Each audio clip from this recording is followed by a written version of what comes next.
Let's go out there and make people smile. I love the agenda for it. Get Pim and Ellen adventure. Now there's the guy who's seen some shit. Season 2 of Smiling Friends has officially reached its end, throwing us back into the Reddit rabbit hole dissecting details in non-existent Season 3 titles. And while most eyes have been on Charlie, the iconic yellow man voiced by Psychic Pebbles, my eyes have been on those Pim eyes. Coming from someone with strange eyes too, you should learn to love yourself. You're right.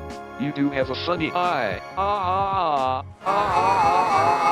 Poor Pim, dude. This guy always seems to get the shit end of the stick. Getting golemized in the Enchanted Forest, being chased by bloodthirsty demons, getting a bad batch of worms. Oh my gosh, are you okay? Yeah, it's fine. I think I just had a bad batch of worms earlier. That time he was almost ripped in half, but through it all, he somehow manages to stay the most optimistic character in the show. This little dude is seriously willing to persevere through anything to accomplish his one simple goal: to make you smile. Which is great, since it also just so happens to be his job as a smiling friend. It's Pim and Charlie's job to go out on missions and make the critters of this absurdist and chaotic world smile. And that's basically what the whole show's about. You also have the boss, a pseudo-psychotic business mind who's constantly flipping between wanting to be your buddy and a schizophrenic wild card on the brink of a mental breakdown. Alan, the stickler office type, and Glep, who... Actually, I don't know. That's a good question. And while Charlie tends to just say fuck it and dip when the job gets too rough, Pim will not rest until there's a smile on this mad scientist's face, which I think makes him not only the perfect smiling friend, but the glue that holds this entire smiling team together in the first place. So let's take the pilot episode as an example. Charlie and Pim are called in for a mission that seems easy enough. A mother wants their help making her son smile, but the son is like 40 and on the brink of shooting himself. Charlie pulls Pim aside and basically says, yo, this dude's a lost cause, man, let's bail. Which, hey Charlie, isn't this your job? Like, imagine if a fucking firefighter showed up to a wildfire and went, yeah, you know what? That looks pretty hard to put out, dude. Let's just go home. Pim, on the other hand, uses the power of blind, naive optimism to agree to help Desmond smile. Okay, but if you can't help me, I'm gonna shoot myself and make you two watch. Okay, not sure about that, but yay! So Pim takes Desmond out on a fun trip to show him all the things in life worth living. And Charlie was there too, I guess. But even after taking him to the happiest place on Earth, Daveland, Desmond's still not feeling it. At this point, Pim's tried everything he could think of, and Desmond's words of nihilism resonate with him in the worst possible way, leaving him in a state of utter shock. But after arriving back at the Smiling Friends office so Desmond can sign some paperwork saying they failed to make him smile, their group encounters the violent Blibli infestation Alan's been dealing with throughout the episode at his own side plot. When the Bliblis try attacking, Desmond instinctually reacts by shooting them with his revolver, which is finally what puts a smile on his face, and he goes on to find joy as a Blibli exterminator. While Pim may not have gotten out of this mission unscathed, it was his relentless optimism at the end of the day that not only made Desmond smile, but saved his life. And what did Charlie do to help in all this? He shows Desmond an ant. Whoa, someone get Tom Hanks on the phone. But Charlie's not all bad. I mean, he straight up made the devil himself smile on his own, so let's not discredit him just yet. Not only is he basically the one keeping Pim's unwavering optimism grounded in reality, but he's by far the more sympathetic of the duo. In another episode, Charlie and Pim try to help a shrimp smile again after being dumped by his girlfriend. And while Pim romanticizes the problem, insisting the solution is simply to get back together with the girl, Charlie's able to better assess the situation for what it is and recommends just trying to move on, helping to boost Shrimp's confidence with some dating advice. And this makes a great example of the biggest flaw in Pim's approach, blindly ignoring any red flag that may stand in the way of achieving his goal. He doesn't even consider the perspective of the girl who just broke up with Shrimp, or if it's in her best interest to get back together. That's just what Pim's decided is the best course of action to make Shrimp smile again, not what's realistically the best outcome for everyone. In Pim's perfect world, if you're sad because you lost something, just get it back again. Problem solved. But naturally, this approach just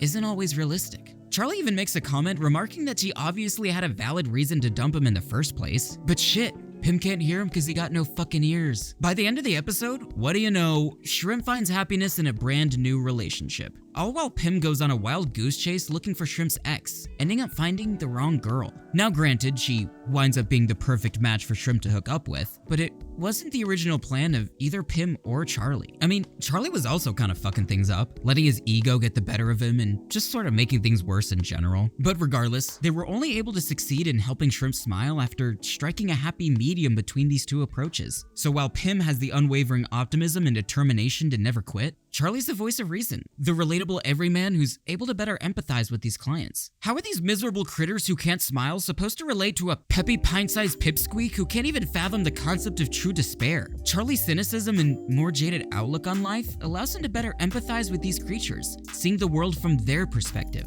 And it's this dichotomy between blind optimism and rational cynicism that makes these two so effective at their jobs. But let's be real, this is just a job for Charlie. He'd still rather be doing something else. Pim would be doing this shit for free. Oh, and I actually have kind of my own headcanon theory as to how the Smiling Friends was first formed. Imagine Pim, through a series of crazy-ass shenanigans, ends up in a strip club or whatever, just a place that makes him sort of uncomfortable. He's all alone and maybe even starting to have a bit of a panic attack. But then, out of the corner of his big-ass eye, he sees the massive head of one Mr. Boss. They hit it off, and after a bit, they're having a great time. But then Pim sees another critter sitting all alone, struggling the same way he was. He insists to the boss that they need to help this guy cut loose, just like the boss helped him, and he's successful in the mission. As it turns out, the man Pim cheers up just so happens to be the owner of the entire club. He thanks the boys and gives them lifetime passes to come back anytime they want. This is the boss's favorite club, and he's so impressed by Pim's ability to put a pep in the guy's step that it gives him an idea for a new business and offers him a job to make more people smile. Pim couldn't be happier to accept, adding, "You know what? I know just the guy to help us out."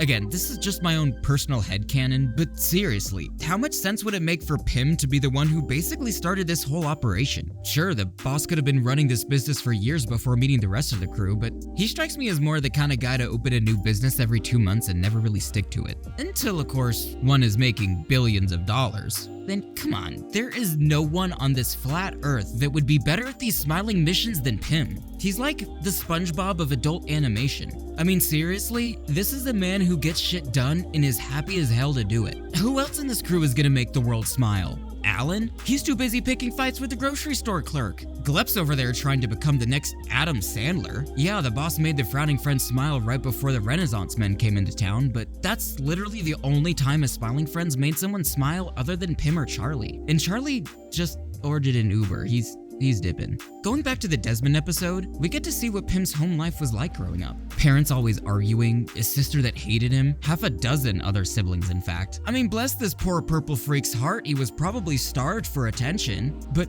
maybe it's because of this traumatic home life that paradoxically ignited this infectious enthusiasm towards making the world a better place, wanting to make sure no one else has to go through the same pains he did growing up. Or the same pains he's going through now. I mean, Jesus Christ, the man was just trying to collect some firewood for his friends and gets chased down by a black-faced forest freak. He's had guns pulled on him, frog hands pulling on his exposed nerve endings, spat on by restaurant mascots, poked in the eye by a snowman. The guy's fully desensitized by now. When the boss's new wife turned out to be a life-sucking demon, Charlie wussed out on the stabbing and Pim's just like, "Give me the fucking knife, dude, I'll do it." What about that time they all expected Pim to basically plan their entire trip to Brazil by himself and got mad when they realized they had no hotel to stay in? Like, come on, man, and you're gonna make Pim take the blame for it too?